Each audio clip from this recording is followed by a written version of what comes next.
BA भाग द्वितीय में सामाजिक अनुसंधान पद्धति पुस्तक में हम अनुसंधान की निदर्शन विधि का अध्ययन कर रहे थे, जिसमें हम अनुसंधान में निदर्शन के प्रकारों का अध्ययन किया।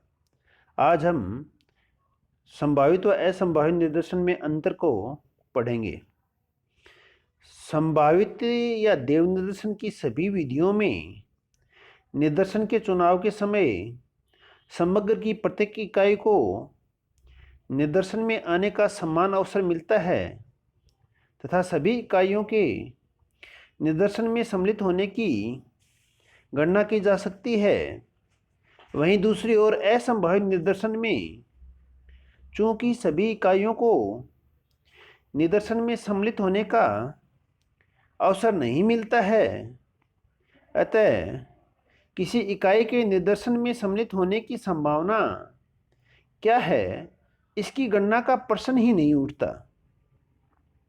संभावित और असंभावित निदर्शन में दूसरा अंतर है कि संभावित निदर्शन से चुनी गई इकाइयां विश्वसनीय मानी जा सकती हैं यदि एक ही अनुसंधानकर्ता एक से अधिक बार उसी समग्र में से निदर्शन निकाले या अलग अलग अनुसंधानकर्ता उसी समग्र में से निदर्शन का चुनाव करे तो वे सभी निदर्शन लगभग एक समान होते हैं, अर्थात उनमें कोई सार्थक अंतर नहीं होता है।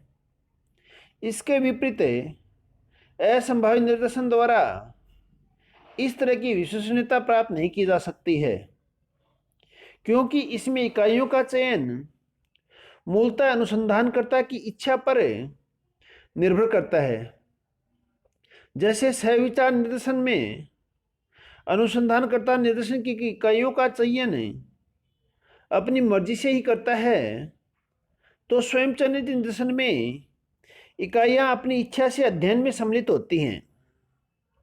संभावित और असंभावित निदर्शन का तीसरा अंतर है कि संभावित निदर्शन द्वारा चुनी गई इकाइयां समग्र की प्रतिनिधि मानी जा सकती हैं, अर्थात उन इकाइयों की तुलना यदि से समग्र से की जाए तो हम पाएंगे कि उन दोनों वर्गों में कोई सार्थक अंतर नहीं है।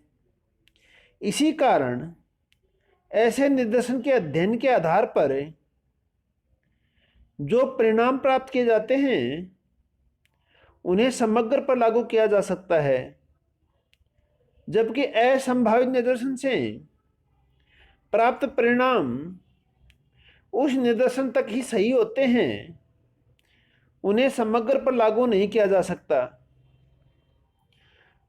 संभावित एवं असंभावित निदर्शन का चौथा अंतर है, चूंकि संभावित निदर्शन अनुसंधानकर्ता की इच्छा से पूर्णतः परे होते हैं, अतः ऐसे सामाजिक अनुसंधान जिनका संबंध सिद्धांतों के निर्माण, सिद्धांतों के पुनर्परीक्षण, उपकल्पनाओं के परीक्षण आदि से होता है, में संभावित निदर्शन का ही उपयोग किया जाता है एवं किसी भी दशा में इस प्रकार के अध्ययनों में असंभावित निदर्शन का उपयोग नहीं किया जा सकता। इसका अगला अंतर है, संभावित निदर्शन में इकाइयों का चुनाव निष्पक्षता से होता है, अतः यह वैज्ञानिक है, जबकि असंभावित निदर्शन में इकाइयों के चुनाव में पक्षपात की पूरी संभावना होने से वह वैज्ञानिक नहीं है।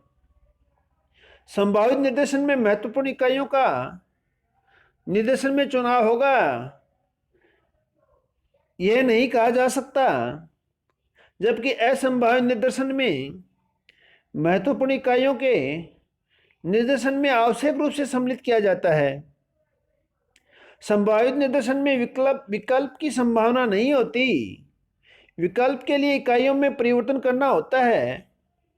ऐसी स्थिति में संभावित निदर्शन अवैज्ञानिक एवं पक्षपातपूर्ण हो जाता है, जबकि असंभावित निदर्शन में विकल्प का चयन एवं प्रतिस्थापन अपेक्षाएं सरल होता है। इस प्रकार से संभावित और असंभावित निदर्शन में अंतर पाया जाता है। धन्यवाद।